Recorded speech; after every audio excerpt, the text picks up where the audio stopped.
strange Dr. Weird.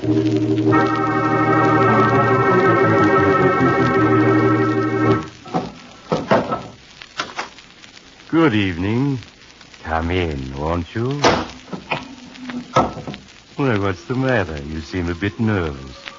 Perhaps the cemetery outside this house has upset you. But there are things far worse than cemeteries. For instance, being lost in a wilderness where death is never more than a few inches away.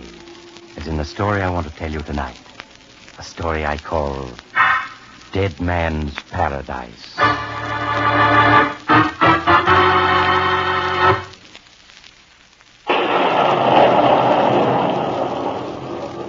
My story begins in the wild and desolate swamplands near the mouth of the Mississippi River. In a small Cajun shack, all but hidden by the overhanging cypress trees, Andre Morel speaks to his son, Paul.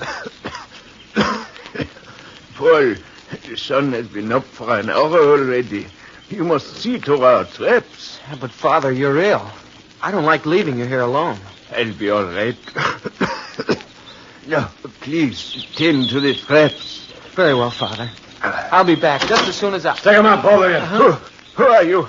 What do you want? You'll find out soon enough, old man. Duke, get that rifle of theirs over the fireplace. Okay, Ace.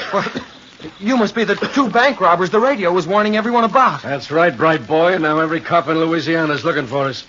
How far are we from New Orleans? 40 miles? 40 miles, huh? Well, you're taking us there in your boat. But we lent our boat to Pierre Duvel. Besides, no boat can get through swamps. Hey, Ace, what are we going to do? We figured on sailing right through to New Orleans with no trouble at all. We have to make it on foot, that's all. These Cajuns know every inch of the swamp, so bright boy here will guide us. No, it's impossible. Well, you must. He will kill you if you do not do as he asks. That's right, kid. Your old man's talking sense. But you don't know the swamps. We must travel by narrow Indian trails through bad stretches of quicksand where a single misstep means death. It can't be that bad. Why, on my road map, this region is listed as Paradise Swamp. Yes, but the old name, the name the Indians gave it, was Dead Man's Paradise. Because no stranger who ever entered it came out alive. There's the quicksand, pools of it, waiting to trap strangers. And there are the insects, the mosquitoes that drive men mad. There are the birds, whose shrieks sound like the screams of dying men. Let's listen to that. That's a lot of malarkey. Bright boy here's going to guide us, and that's that. But I can't leave my father here alone. Can't you see he's ill? I don't want to leave him alone any more than you do. He might talk. So I'm going to see to it that none of us have to worry about him anymore. What do you mean? Just this. Father! You've killed him. Yeah, and that's what's going to happen to you if you don't do exactly as I tell you. Now let's get started. I want to be in New Orleans by tomorrow night.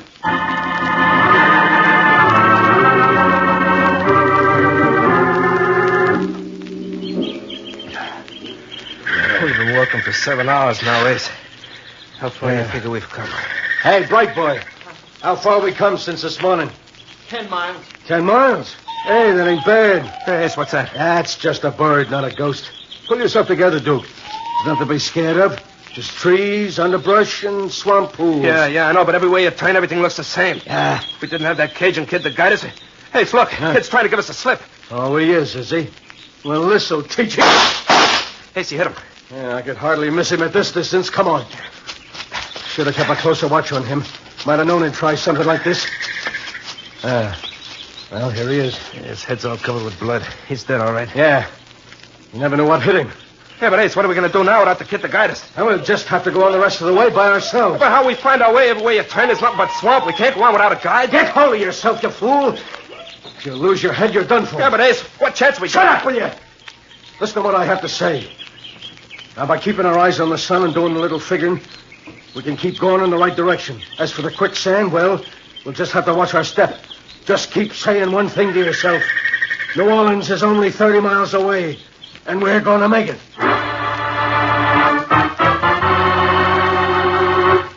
Doctor, may I comment upon the verisimilitude demonstrated by the introductory sections of your dramatic effort?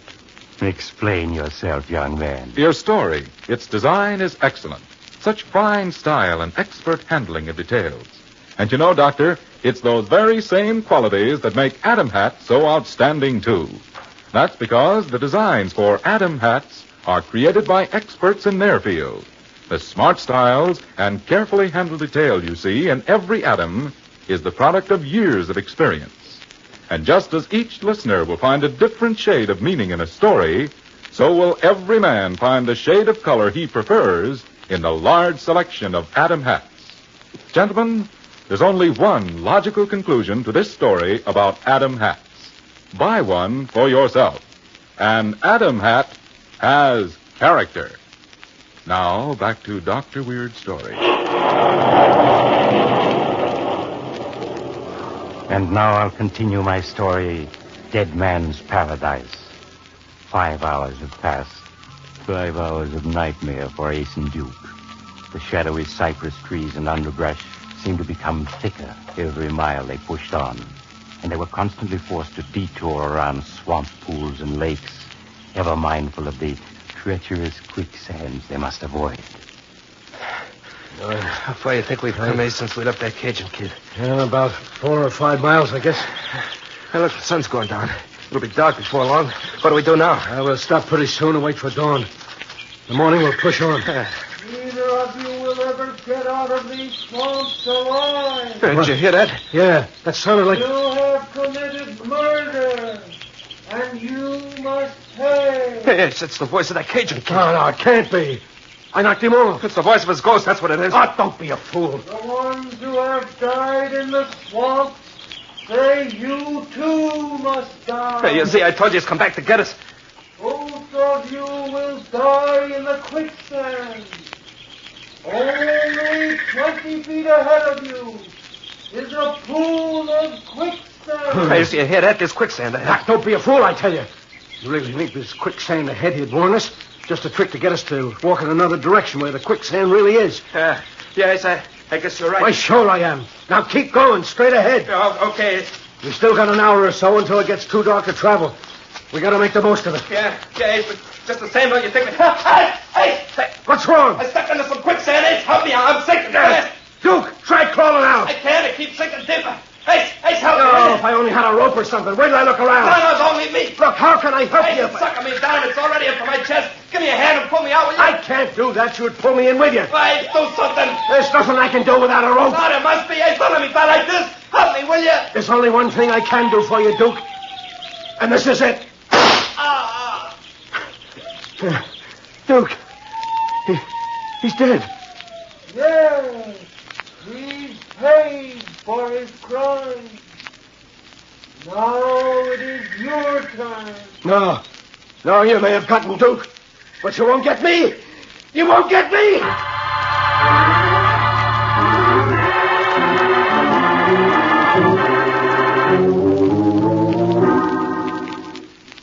With an effort, Ace pulled himself together, determined not to suffer Duke's fate.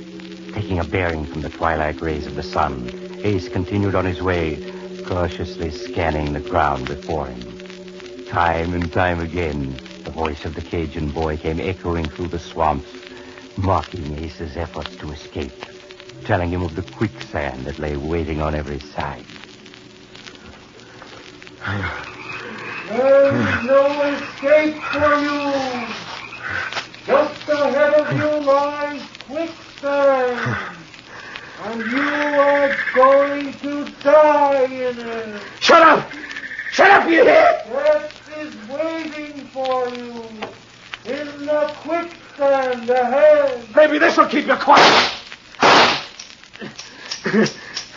You should have saved one bullet for yourself. Be quiet. Be quiet, you hear? You're dead. You can't talk. You seem confused now. Is the quicksand ahead of you? To the left? To the right? If I were you, I'd turn to the left. Oh, trying to outsmart me, aren't you, huh? Well, you can't. I'm going straight ahead. You're making a mistake. There is quicksand just ahead. If it was, you wouldn't be telling me. I know better than to... I'm caught. It is quicksand. I'm sinking. Yes. It's quicksand. And in a minute you'll sink beneath the surface. Then your crimes will be paid for. You're not dead. You're alive. I didn't kill him. No. That bullet you fired at me only creased my scalp, knocked me unconscious. I recovered in time to trail you, get my revenge. Oh, don't stand there. Get me out of here. I'll confess to anything. Only get me out of here. Why should I help you? You killed my father. No! This is the same pool of quicksand that Duke died in. And now you're going to join him. No. You've been wandering around in circles for hours. But I knew you'd end up here. No. Oh, don't let me die. Don't let me die. Now, the quicksand is up to your neck now. In a minute it will reach your mouth. And then it'll be all over. Save me. I don't want to die. No, my father didn't want to die either. But you killed him. Help me. You must help me. Nobody can help you now. Don't let me die. I'm sorry I didn't have a chance to tell you that this is the only quicksand hole in all the swamp between here and New Orleans.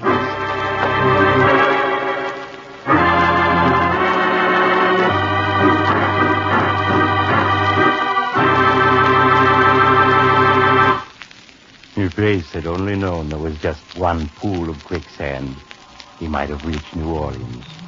But you see, he let his imagination run wild, envisioned death on all sides. No wonder he traveled in circles and ended up dead. I know another case where... Oh, you have to go now? Too bad. But perhaps you'll drop in on me again soon. I'm always home. Just look for the house on the other side of the cemetery. The house of Dr. Weir.